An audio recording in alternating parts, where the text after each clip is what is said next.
Okay. And this webinar will be available to you after the end of the webinar. I will send out a follow-up email and you will get this recording. So we will discuss about the company Samaritan Grants, services that they offer, about grants, and then also we're going to take a deep dive into like your organization. Are you even like grant ready? And the necessary steps that it takes to secure the bag.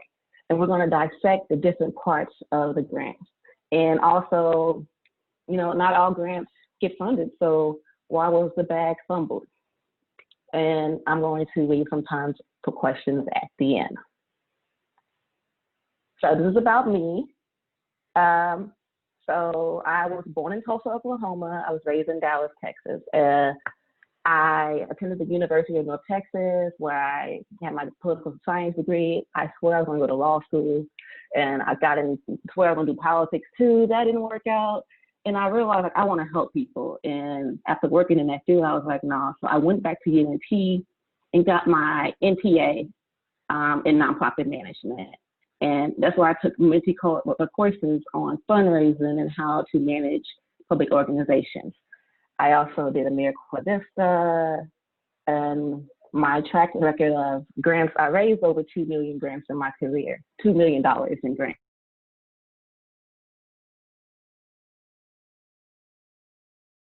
Were like big, the biggest grant I've ever wrote was for $2 million, so I included that. I founded Samaritan Grants in 2018 because I realized that a lot of small organizations, especially Black people, they want, you know, they want to help out, but they just don't have the resources. And I feel like that's why a lot of us are here. We don't have the resources that we need. So I founded this grant to help these organizations and help small businesses to get the proper resources. Currently, I am physically located in Philadelphia, and I still help out people all across the world. I am currently writing a grant for a company that works in Liberia, trying to get them PPE during COVID. I was in grants for almost any state and every government agency. Now give me 1 second, I need to let someone in.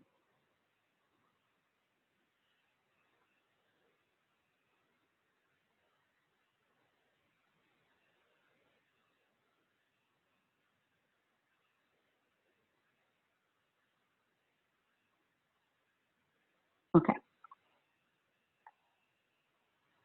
Now I'm going to go over some of the services that I offer.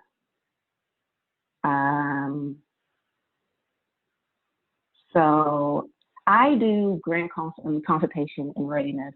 I provide the services to make sure that the clients that come to me, they are ready to, you know, write the grant. I will make sure that, you know, you dot your I's and cross your T's and make sure that everything is set in stone. I will go over the different things that will make you ready in more competitive for grants later in this slide. Thank you.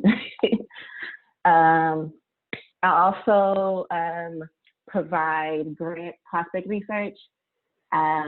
So what I do is when I work with an organization, I match them with the best possible grants and foundations that's out there, because it's very key that people apply for a grant and wonder why you don't get it. Well, that's because they don't fund organizations like yours.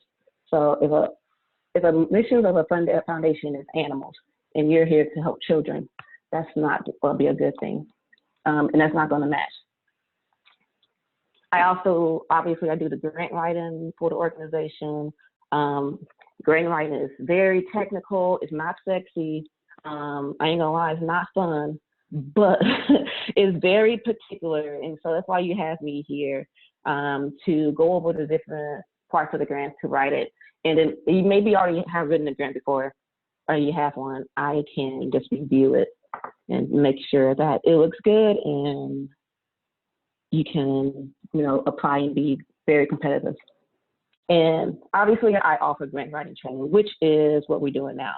So if you, I can do this in a setting. Well, I used to do it, of course, in person before Corona happened, but I can train a staff, maybe a part of your staff retreat, any type of personal or professional development that you may need.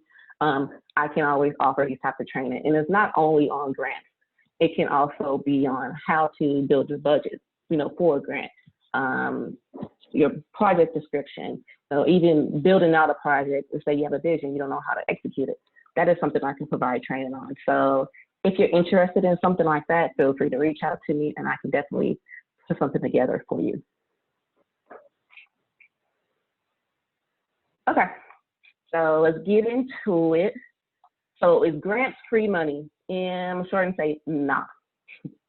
So I'm just going to give you the dictionary definition of what a grant is. And that is a sum of money given by a government or other organization for a particular purpose. And I want to stop there and say, when they say particular, say you really mean particular. Grants there, oops, I didn't go. Grants, you have to tell them the who, what, when, where, and why. If you don't know all that, then it's going to be very tough for you to secure the grant. One of the biggest benefits, of course, of the grants is that you don't have to pay the money back. Usually, whenever they give you the grant, you just have to report that you spent the money and what you did that for. The challenge, of course, is finding the grants. Grants, they don't come growing on trees. There is a lot of grant money out there, but it's not as easy as to find. Because like I mentioned, these foundations, or organizations that give out the grant funds, they are very particular in what they want to fund.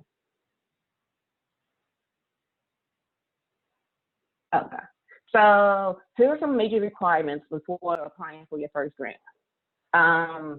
So grants should be a part of your whole financial plan to increase your revenue.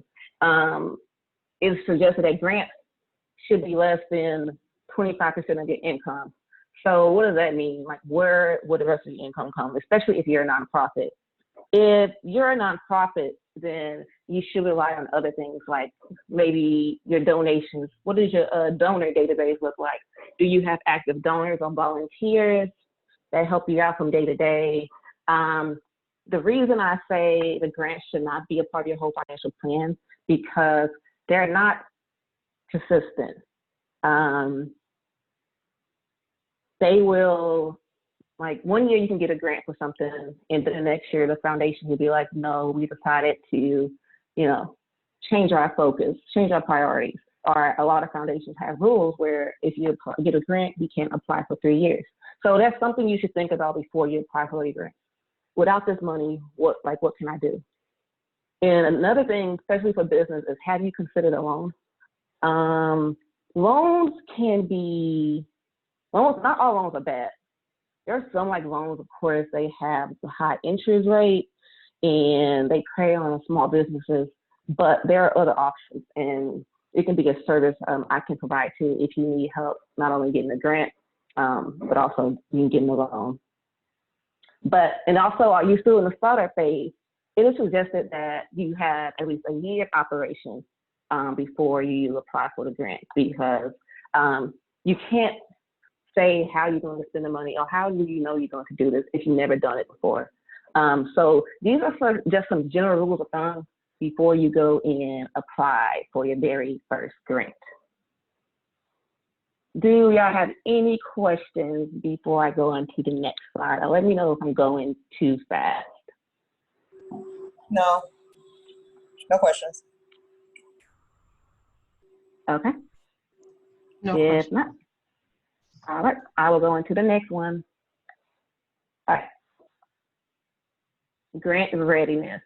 And this one, this one's going to be geared more towards the nonprofits, but also we'll go on for the one for the businesses. So for nonprofits, I usually ask these questions. Do you have at least 3 board members that meet 3 times a year? Has your board members adopted bylaws and a mission statement?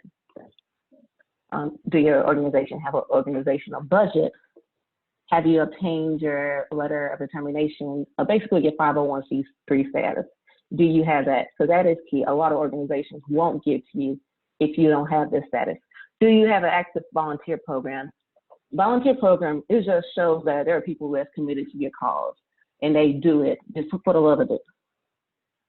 Have you established a brand of your organization through interviews, articles, or any other public relations activities?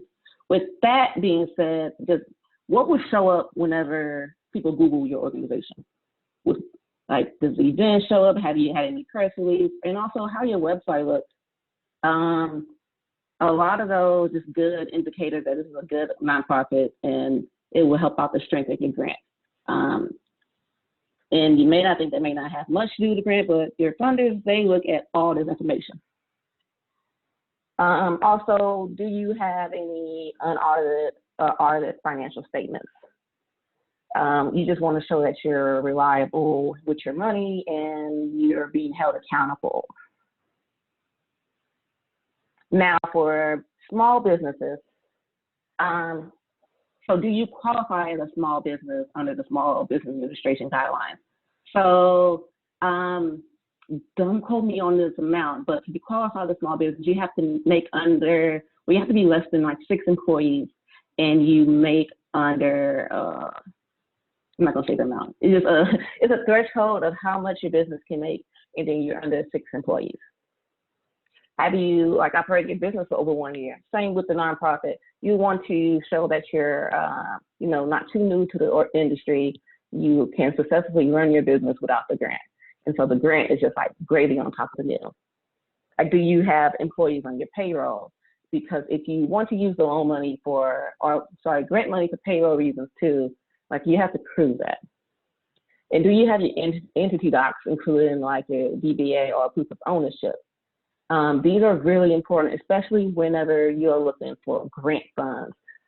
Likely that you will not be able to get the grant dollars from the government if you do not have legal documents showing that you are an official business. And also, do you have your financials for the last year? Or are you paying your taxes? The local taxes and the state taxes, they want to see if you're behind on that, because if you're not, the grant dollars will not, the grant dollars were not paid to cover those things. Okay, now we're going to get to securing the bag.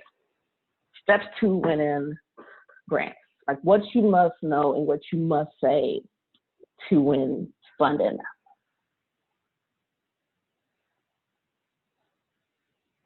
First of all, I cannot stress this enough.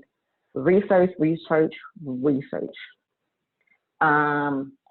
You want to know exactly what are the requirements before applying for a grant.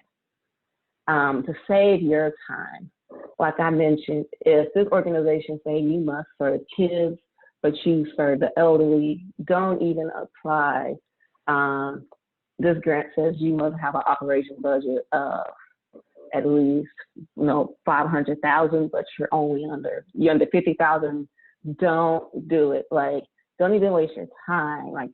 And also with the businesses, do they only allow nonprofits to apply for it, or with the business side, do you only let business apply for it? You need to know exactly who they are funding, and also the funding area and geographic location. If they say they fund in Texas, but you're in Miami, just don't even try it, unless you maybe can pull some strings and you know somebody at the foundation. But you need to do a lot of research on the background of who you're applying for, because a lot of times you can find something that's going to fit your specific mission in your location, but you just have to make sure that you meet the requirements and not try to bend your mission or some of your services to fit into what they are looking for. Do I have any questions at this time? No? Well, like I said, feel free to drop any questions in the chat. I have a question. Go ahead. So I started a nonprofit and I or I'm working on securing a facility. How do you show that like experience during the first year if you are waiting on something like a facility? So you cannot do your services because you don't have a facility? Yeah, Is that I mean, what you're there's, saying? yeah, or like, I mean, I'm thinking about events I can do before having a facility, but is that something you should be thinking about, like things you can do before getting to the other piece? Yes, definitely. Good question. So you will want to, even before you become official business or you get your 501c3, you will want to do your services as long as possible. Maybe it's not as frequent as you like, but let's say you want to. Can you tell me what your organization do? Yeah, so I'm going to provide housing and programming to um, young Black males that interact with the criminal justice system. So now I'm trying to think of ways that like work I can do before actually getting a facility. Okay. Yeah. So for example, you can just do like you have things donated to you and you serve those guys. And you may not do nothing until like November, but you can always say, oh, it started in June 2020 or July. Oh, it was July. Starting July 2020, then that's when your service start. And you may not have your paperwork from the IRS saying that you're a 501c3 yet. You may not get that till December, but you can always say since we've been in operation since July 2020. So I would say whatever you're doing, even if it's in small increments, start doing that so you can have that credibility and that you've been doing this in the field for as long as possible. Even though you can't do it at full swing, you want to show that you're actually doing the work and making strides. And then the funding, of course, will help multiply what you're trying to do. Did that help answer your question? Yes, thank you. No problem. Anyone else have a question? Yes. Do you have a suggestion about how long your nonprofit should exist before applying for a grant? I would say about a year or two. Sorry, 2 years. But that's not the case for all of them. If you at least operation for a year, because you can show that you, like I said, had any activities going on. If you collected any donations, you can say that you received revenue in the year before. But like I said, you want to get started on what your mission is as soon as possible, even if it's very small scale. I have a question. Mm-hmm. Go ahead. Okay. So I started, two nonprofits. My first nonprofit is Dreams to Reality Transition Living Home. And so like I already did my 501c3, but right now I'm just looking for the house, and it has to be inspected, of course. But I know since COVID with Dallas County, it's been real hectic trying to do that process. So what I've just been doing is volunteering at another transition house, and just she's kind of like my mentor, because I want to. There's not a lot of good boarding homes or transition living homes here in the Metroplex, and she's one of the good ones. So how would I've been working on my stuff, and I'm, all my back end stuff is good, but I just need that house. I need them to come do my inspection and stuff. So will I say? Go ahead. Yes, you can say that you've been doing the thing that you've been volunteering, of course. And I would say, since you're working with a notable organization, you can ask for like a reference letter, like a letter of support from them to say they support your organization.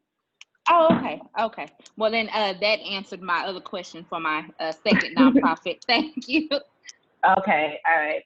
I'm just gonna go to the next slide, and I will have more time for questions at the end, okay?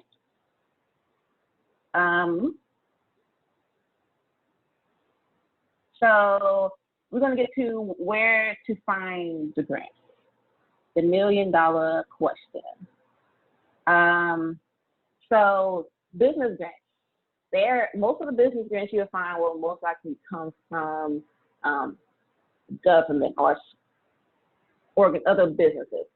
So they're available through your state, and a lot of times they require a matching fund to combine with the grant. So if you don't have a matching fund, is basically like if you ask for $10,000, do you have $10,000 in your bank account? And you can either get that from, you know, a loan, like I mentioned before, or you can get that from the services, the sales of your products. So the business grants are usually with the government, they want you to be able to deliver a service that's going to help out or similar to the government. So that's one thing. But a lot of times, especially recently, with the companies, they're all saying, you know, they're here to help small businesses through this, you know, unprecedented times. So there are a lot of small business grants out here because that's really what's being affected right now due to COVID. So this is a rare time that you will maybe see a lot of grants, but usually for the most part, the grants will be through their local, through your government or through local other businesses too. For nonprofit grants, not every funder will want to give you money, so it's really important to refine your search. So there's a high probability that the grant you apply for is a good match. So as I mentioned earlier, you need to ask yourself, like, do they serve me geographically, and then also do your programs fit? And with nonprofit, of course, there's more grants that you can get because with that 501c3 status, you a lot of companies, you know, they are required to give out a certain amount of money each year to 501c3s. And then also you can easily get donations because individual donors can write that off on their taxes too. And I'm giving here a list of very common grant sources that you can look on. And you, like I said, you want to do your research and be strategic about the grants you're looking for and you're applying for. You want to research it. You want to make sure that you meet their minimum requirements before you even apply and you waste your time. A couple are free. Most of the federal, well, all the federal ones are free. The foundation directly is paid. That's really expensive. It's probably like $800 a year, but that literally has every single foundation in America on it. So you can tailor your searching through almost millions organizations, and you can tailor it to what funds you. You can find foundations that, you know, literally in your zip code on there. You type in your zip code and you can see. But that one's really, it's costly. But some local libraries do have access to it. You would have to just be literally inside their library using a computer to get on foundation directly online. Grants.gov is, like I said, it's free. The government always having, you know, put out RFPs, which means requests for proposals. I would just say be wary of applying for government grants because they are long and they are really competitive. I will say, for example, today, I'm actually writing one right now, a government proposal, and the page limit is 200 pages. So you would think, why would the limit be 200 pages? Because you can go over it. So that's something I don't do. I don't write government grants. I do it to my full-time job, but not through consulting because how long and tedious they are. So be wary if you're just starting out because they have so much paperwork that you have to submit for the government grant. Grant Watch and Grant Station, they're similar too. You can tailor it like your nonprofit or your business. You can check off which one you are, and you can find grants in your area that you can qualify for too. The Small Business Innovation one, that one is free too. You can just look on there, especially small businesses. You can find local places and new grant funding opportunities. And then also your local government. If you're physically located in a city, you can get funding from your city. They have set amount of money to get out to nonprofits and small businesses. So these are some basic resources of where you can find the grants. And let's go. So let's start with mission statements. So we're getting into the parts of the grant. And this is why I want to be interactive with you all. So if your organization had a mission statement, can you drop it in the chat? Or if you want to tell me, raise your hand, and you can tell us your mission statement if you know it by heart. And if you don't know your mission statement by heart, that is something that you would need to do. So anybody want to share with us their mission statement? And these are just a couple. I mean, they're basically just one sentence that covers the whole entire organization. It covers the purpose of what you're doing and why or how you're doing. Any volunteers that want to tell me their mission statement? I'll read mine. Okay, thank you. I didn't know if you wanted me to, would you rather me put it in the chat? No, you can read it. Go ahead, you can read it. Angels Place is a nonprofit outreach program that delivers high quality service, working with communities to empower the youth to strive to make positive life choices. Okay, thank you for sharing that. So you can tell with her mission statement, she says who she's serving the youth and what she's doing and why. And you generally want to have it just one sentence. And if your mission statement is really important because it needs to match whatever you're going to write about. So, like I said, I put some examples of mission statements right here because as you can get water.org, they provide clean water to bring safe water and sanitation to the world. So, if you see a proposal from water.org, it's going to be related to sanitation of water. The same with Google, or they organize world information and make it universally accessible and useful. If you use Google, that's what they do. And then if I'm reading a grant from Google, I should know that it's going to be related to information, searching. All right, and we're going to get into the meat of things and do a time check. Oh, we'll do it. Okay. So here are some of the main components of the grant. And we'll start with the summary. Even though the summary is first, you should do this last because when you do this, it's going to form the reader's impression of the work. But your summary of your proposal, of course, is going to cover the rest, the problem statement, the objective, and the method. So the reader should read, come off after reading your summary, okay, yeah, this is something that we would want to find. I'm going to read more. I would say make sure an 8th grader can read this because all them big fluffy words, it may think it sound important, but it don't.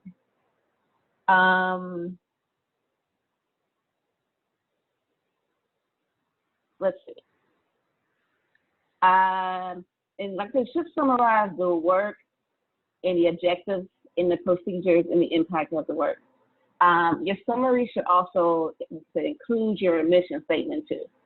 So thank you, Val, for sending this. So here is a mission statement for a nonprofit. So Hadassah Home is dedicated to building strong families and education youth on mental health. We strive to be leaders and innovators in healthcare facility industry throughout Wisconsin. So if I'm an organization and I know I focus on mental health and adult care, and work on the elderly, that's something I would know, like from reading her mission statement and then my summary, that this is a grant that I want to fund. So your summary is usually like a 1 page. Sometimes funders want you to write your summary in 500 words or less. That's usually harder. The less space they give you, it's really hard to capture their attention within a couple sentences, but make sure you're capturing it. All right, and then the problem statement. The problem statement is putting a human need to it. This needs to be clear, concise, evidence, supported statement of the problem you are addressing and wanting. How do you know this is a problem and why? And also know your target population. I'm gonna say, for example, I'm located in Philadelphia. So for those that don't know, Philadelphia is actually, so it's the 4th largest city in America in regards to population. But it is the #1 city that is poverty stricken. We're the poorest major city in America. So if I'm a nonprofit in Philadelphia, I would need to know the poverty rate. So I would say Philadelphia is one of the poorest cities in America. We need more food to make sure that our kids are eating healthy. If the kids do not eat healthy, they cannot think in school, and then I cannot live, a good life. And so I'm being clear and I'm showing evidence that Philadelphia is a poor city, especially in certain sections. And I want to help those that don't have access to food so they can, in turn, be great and have access and improve their work in school. Does that make sense? Any questions on those two, the summary or the problem statement? If not. How long is the problem statement typically? How long is that? I know you said one summary. That can be anywhere from like 3 paragraphs to 3 pages. Some foundations, they do have word limit, but a lot of times if they don't give you a word limit, you want to do your research on the problem, on your city, the statistics, and it may be 3 pages, just, the problem and how you're going to address it and why. So that can vary between the funders. So the objectives, and some of you may or may know, like the SMART goals. How smart is your grant? What are you hoping to accomplish? So are your goals SMART, specific, measurable, attainable, realistic, and time-based? I'm gonna go deeper into the next activity. Gonna be us talking about the SMART goals. And then the other part, one of the main parts of the grant, is method. How are you going to fix the problem? This is where you tell them, like, this is where I need a new van to deliver food. This is where you need a grant so we can go to the homes and deliver it. Or the kids need a new computer. They're at home, social distancing, online learning, they don't have computers. So this is why my organization needs computers.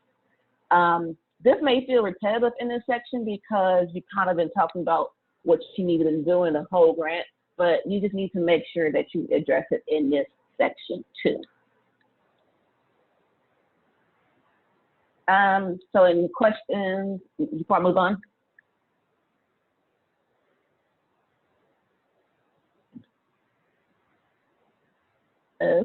No. Right. No. Okay. So let's go see how smart some of your goals of your own. So I want everybody to think of, like, what do you need funding for? And what are your goals? And I want you to think of some SMART goals. Here are some examples that I wrote. We will provide 500 children with backpacks in 1 month. That is a goal. It's specific. I can measure it because I can measure 500 kids.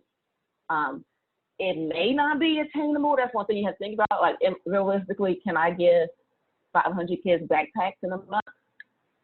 and time-based. You want to put a time, a goal, like, can I do this in a month? Same with this one, is more geared towards businesses. Like, we will sell $200,000 worth of products in one fiscal year. I was specific. I know I want to sell these products. I'm measuring about how much I want to sell. This is realistic if I have a very good, successful business, and then there's a time, and I say in one fiscal year. So I want to open the chat for this one. I want everyone to share some of the goals that they have, and using all of it's a specific, measurable, attainable, realistic, and time-based. And if anyone wants to say theirs, and then I can, if you don't think it's meeting all five, I can help you out too with that. So let me know.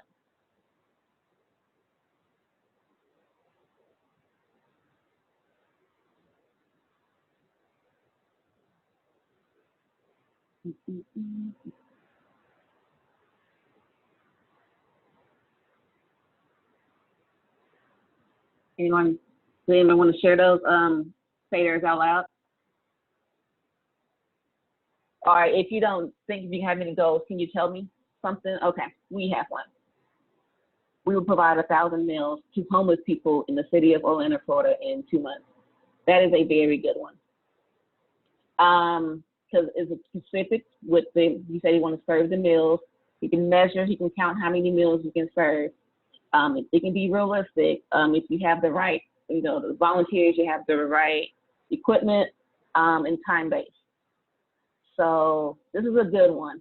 And with grants, you have to make sure that you have at least more than one of those two. Like, that can be a goal. Sometimes they ask for 3 of these objectives.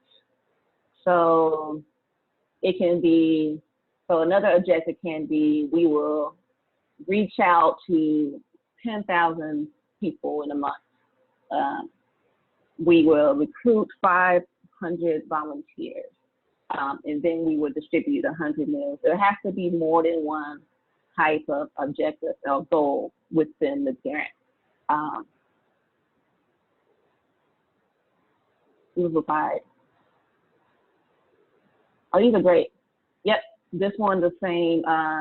Is meeting all of the goals. So as you're thinking of these, next time you write your grant, or thinking about this should be one of the first things that you want to write or come up with whenever you are writing the grant.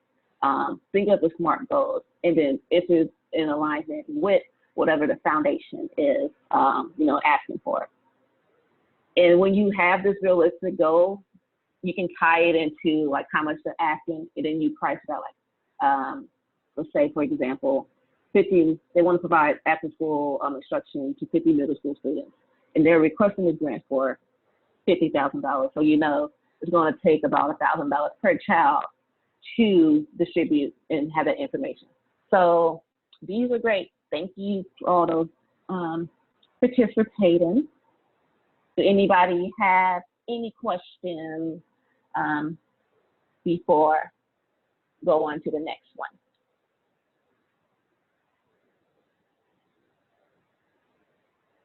No. No. Okay, I'm gonna get, all right. And so the next part is, can you handle the money? So let's say there's a grant opportunity out there and it's for $500,000. Let's go down. Let's say it's for $50,000. But you only have a budget, you only sold, your revenue is only $20,000. If you only have $20,000 in your bank account and showing revenues, do you think someone would give you $50,000? So that's one thing, you have to be realistic whenever the budget and the financials. How much are you asking for? They generally do not give more than whatever your budget is, your whole operation budget for the organization. So you just need to realize that that's like basically giving a child, $1,000. You gave your 12-year-old child $1,000 and you think they're going to spend responsibly. That's kind of the same, and your budget and your financial sheets need to properly show that you can manage your money. And So with the project budget, the reader should be able to look at your budget and know exactly what you're looking for. Your budget should be clear, clean, with the right columns. I should look on there like, oh, they're requesting $10,000 for new school supplies for the beginning of the school year. They need scholarship money to professionals. They want to provide cost of therapy sessions to pay for the therapist. All of this should be very clear in your budget. And it don't have to be, you know, on point, but it should be as accurate as possible cover.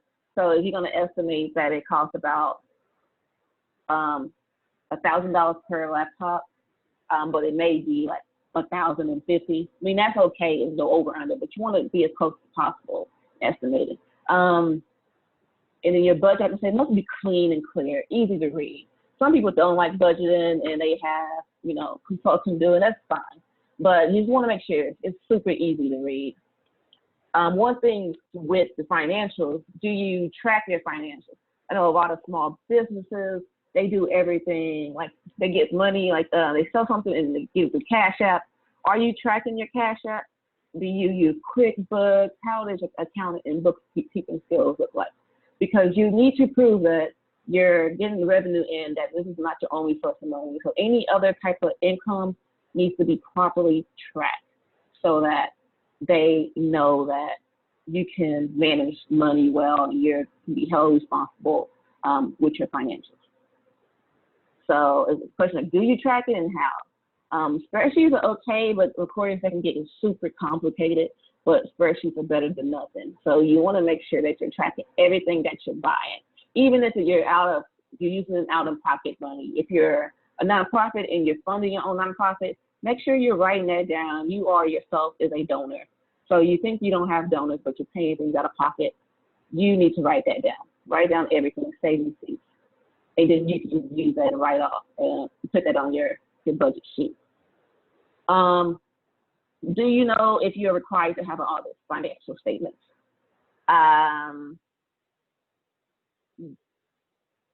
Some states, if you're under a certain amount for nonprofits, you do not have to have an audited financial because those are really, really expensive. You have to get an official auditing firm and they have to go through all your inventory and your operations, how much money you came in. So, but if you, I know like within Pennsylvania, if you're under $250,000 in revenue, you don't have to file, have an audited financial statement. But they want to make sure that you're up to date on your taxes. Do you owe taxes or you're not paying taxes at all? And if you're at 990, are you recording your income? So have that 990 tax form for nonprofits. That's not a requirement, but I highly recommend, even though it's not required, you file your 990. Even if you only got $5 last year, file your 990. Do that so that you can just have that credibility and get used to filing it, because funders look at that too. And something I mentioned earlier, and it is grants your first, like if it's your first grant and your only source of funding, that's not something foundations want to like see. They don't want them to be like, okay, this is the only place that's funded this program. You don't have any other money besides grants. What are you doing? Are you selling anything? Are you getting donations? How are you getting other sources? Because they don't want to feel like they're a crutch. They don't want to be the only one funding it. So you just want to, you know, have them support your program, but not be the support for your program. And is it sustainable? If you get the funding and they stop funding you next year, will you be able to have your operations? Will you still be able to do the program? You have to think of that. Like, even though you're supporting the program, I have different sponsorship options, I'm selling things, revenue's doing well, things of that nature. So these are things that you can write the best grant in the world, but if you don't have the financials, they can still pull it and be like, nah, we're not gonna fund this. And I got a question in the chat that says, do they have a standard process for budget? I want to say they don't have a standard process, but there are templates of what the budget should look like. You should have a revenue section and also the expense section. The expense section is where you spend things, and then of course the revenue is where your money coming in. Let's see, Val raised her hand. I'm going to unmute you, Val. Okay. Yeah. So you said that you need to prove that you can be sustainable after you get the grant. Do you have any other, I know you said selling products. Do you have any other examples like of how I can prove that I can be sustainable? Like, I was thinking like maybe a workshop. One of my things that I want to do, I want to restart a youth workshop, like the girls group that I did back home. So I was just trying to think of like other ideas to bring in revenue so I could create that sustainability. Do you have any other ideas? Yes. So something I mentioned earlier, you want to have different partners. So let's say you're in a workshop and you partner with the school. Usually school has like maybe funding, maybe supply in the location. You just need to have the supply. So the grant can be for the supply. So all you need, you won't need the money over again. You just need the supplies to get it going. And also you want to show that you apply to other places. So if you apply for 4 different grants, you want to note that you have other money pending too, that you're not solely relying on them. So it's okay to tell them that you're seeking other options for this grant, but you still want to use their specific money to fund this part of the program. So you want to make it clear that we have these other partnerships, and then you also have donations, the support of like the community, and you can prove your support of the community by asking for a letter of support from the organization that you're possibly partnering with, or also show that you have other funding coming in. Thank you. Answer your question? Yes. Okay. There was a question, where can I apply for international grant funding? So let me ask a question about your question. Is this international grant funding, are they located like primarily in the United States, and then you want to have operations in another country? Yes, yes, yes. Okay, so there are some organizations that are, of course, based in the United States, and they do funding for international. Some of the big ones, I'm naming some really big ones, but they're really hard to fund and get money from because they're really big. Like Bill Gates, his foundation does a lot of work in Africa, and then also Microsoft, and then the Walmart Foundation. They're all businesses in America, but they fund international funding. So the main thing is that you can still have your 501c3, and you can still get funding for those endeavors in another country, but you need to be specific. Some foundations, they specifically do not fund international grants, but there is funding for them. And then there's also even local funding. They just want to give it to a 501c3 for tax purposes. And where you can find it, I know Foundation directly online, they have those, and then also Grant Station. Those are both paid subscription ones, but that's usually where you're gonna find most of the international funding.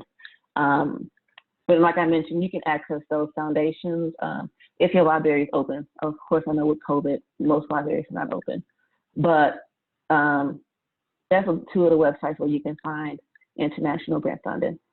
Okay, and it would be based on the notion, like, for example, if the organization is, based within the U.S., but the project plan will be set out to be, completed within the other international country, right? Yes. Okay. You just have to be clear that you, like with the back to the SMART goals and the objectives, and how are you going to deliver those programs? How are you going to be efficient? You need to be very clear on how you're going to do it. All right. Thank you. Do you have any advice for a person that wants to offer grant services to as part of their accounting services? Yes. So a lot of times, like with a lot of organizations, the grant department is actually in the accounting department, basically because, as I mentioned, with the foundations and the budgets, all that can get tedious, and usually the grant writer, they don't have a lot of, budget knowledge. I can write a budget, but I can't tell you anything about like an audited financials. So that I would say something like you would want to be able to do audits. If you have an accounting service, you want to be able to like offer audited financials, especially for those organizations that they want to seek grants that as a requirement. But usually, like I said, small grants, small nonprofits, they don't have to have them audited financial statements. So, and they don't have to be audited by a CPA. But if you want to go to like mid-sized organizations that have a couple $100s in their revenue, as an accounting service, you're definitely, they're probably looking for just like, a consultant during heavy tax season to be able to get that audited financial, because it has to be done from a third-party company. It cannot be done from internally, but that's the law. So I hope that answers your question. Because it also, when you get the grant, you have to report back how you spent it too. So nonprofits would also like need to know how much was spent on benefits, how much was spent on salary, how much was spent on equipment. They have to report back, and then they have to do a budget summary for that too. So after they get the grant, that's something that you would need to think about too. How are you tracking the money when you get it and when you spend it? Because you have to report. It's usually within, they ask for like a mid-year report, and then the financial report is a year after you get the money. Okay, I'm gonna go to, this is my last slide. It's reaching 7:30 or 8:30. So let's say you did the grant, you came back, they're like, we regret to inform you.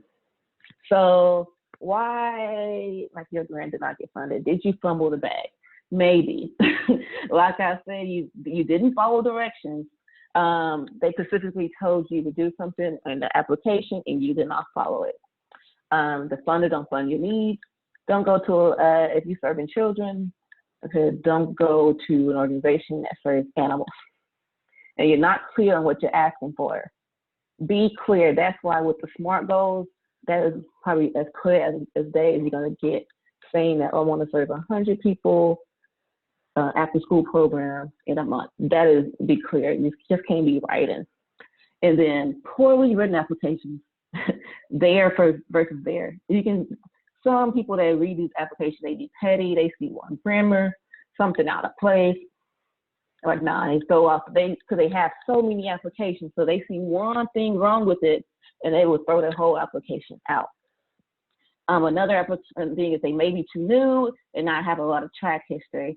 So that's just one thing that's going to come in time. And one thing I would say, just because they tell you no, that don't mean it's like a hard no. Let's say you apply for an organization, they tell you no. Reach out to them and tell them why, like ask them why they said no. And then you can most likely apply again next year. And that they might think, oh, I remember reading this last year, and they'll apply for it again. And they're like, okay, what's going to do this time this year? It happens so many times. One of my things I do, I ask people, have you applied for a grant before? And they're like, oh, I got declined. And then you just reach out and be like, yeah, we applied last year, this is what we're doing this year. Boom, they want to fund it. So it just takes time whenever you get to perfecting the grants. And it's not easy, but there is funding out there. You just have to be very precise with it. So do I have any more questions? It's 8:30 of my time. These are my social medias. I'm on Samaritan Grants on everything. Well, before y'all leave though, let's see. I'm gonna ask a poll real quick.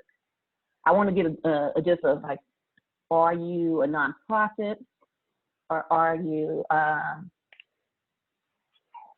small business, and have you written a grant before? But also, like, if you have any more questions, feel free to ask now. If you have like a question that's, you know, more related to what you are doing, like specifically, feel free to this time. Yes, so I am recording this, and I will send out the recording of the email with this probably tomorrow.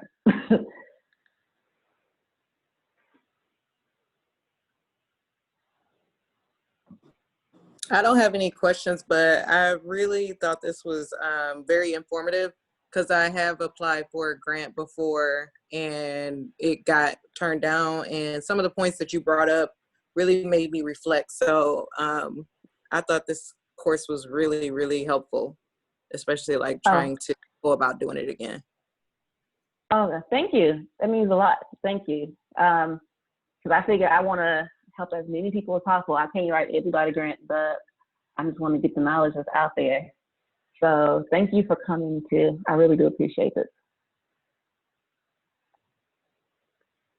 I do have a question. Oh, go ahead. Is it better for a nonprofit to pay somebody to write, you know, to do the grant, or it doesn't matter? I would What do you recommend? I would say you would want to have someone that can write it, but you would want to write like the first part of it, because only you know that what you want to write about. So whenever I write grants for other nonprofits, but I have them give me details of what their program is. They need to do some part of the writing. I'm not there delivering your program, so I don't know who it's for, what you're doing, why you're doing it.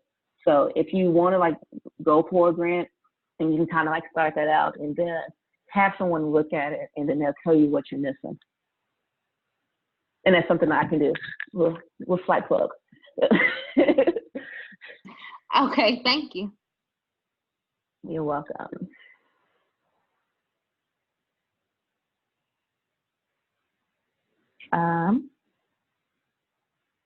Well, if no one else has anything else, okay, explain matching. Yes, I can explain matching. So there are such things called match grants, and so an organization won't give you money if you don't have that money in hand. So if you want a $10,000 grant, you would have to show that you already have $10,000 in your pocket. So that's something you want to think about with. If you want to get a loan, that's why it's hard to tell people that don't have like $10,000. Maybe consider like getting a loan and then using it as a match, so you have that inside of like as a revenue, and you use that as a match and for your for the grant. Then maybe you can pay the loan back. There's just it just depends on like what you're going to be using it for, but that's usually what it is. Do you have whatever you're asking for? And yes, school is sometimes a little tricky because you have to be like applying as the school.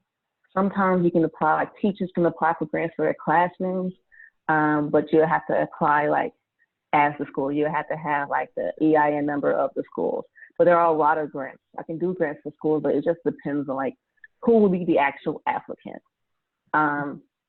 There are a lot of nonprofits that are like educational services, so you can be an educational nonprofit that's based in the school, and then the grant funds can go directly to you. But if you're applying on behalf of the school, you would have to be like authorized. So you have to have their information, of course, the bank account number, and a lot of the documents from the school, like the financials of the school, if you want to do that. Okay, thank you.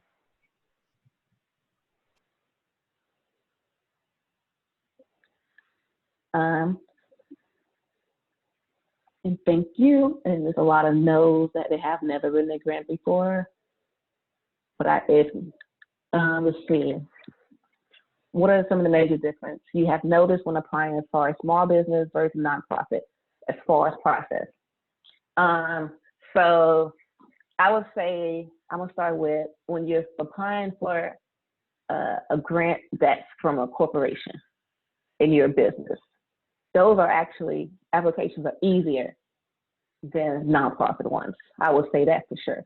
But there's less of them, less corporate organizations give to small businesses. But those applications are easier.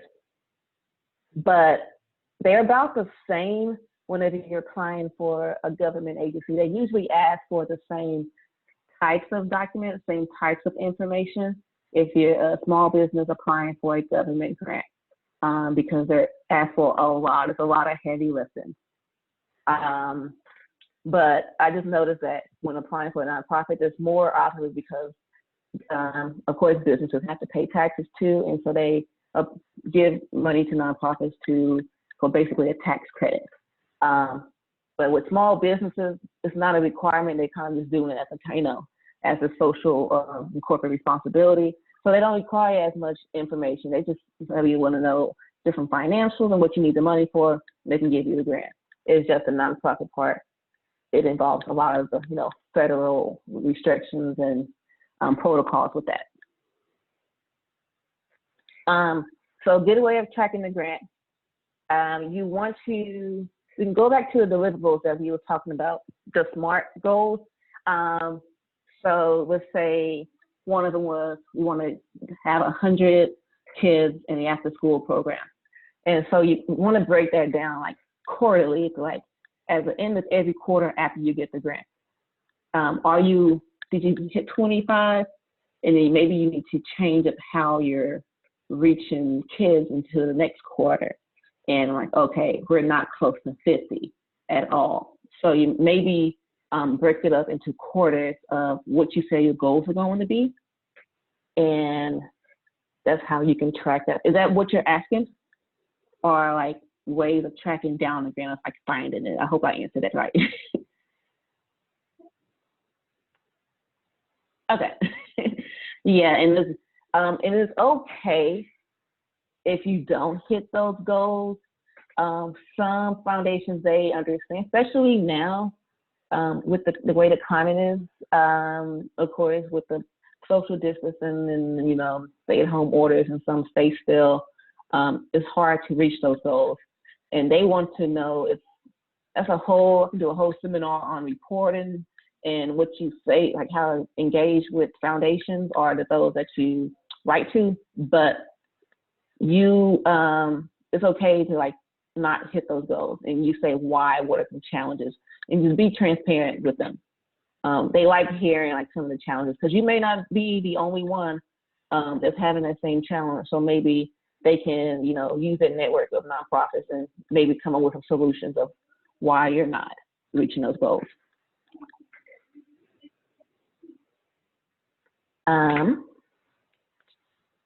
But these were some really good questions, and I'm glad that everyone enjoyed it. I was a little nervous coming in, but I'm glad that this was very good information, and I hope that you're out there securing the bag and getting the money because it's out there. And what I'm going to, like I said, I appreciate everything, and I hope everyone stays safe and sanitized. All my social media is on here, and so feel free to follow, reach out, message me, and I will be following up with an email and sending out this recording. Have a good night, everyone.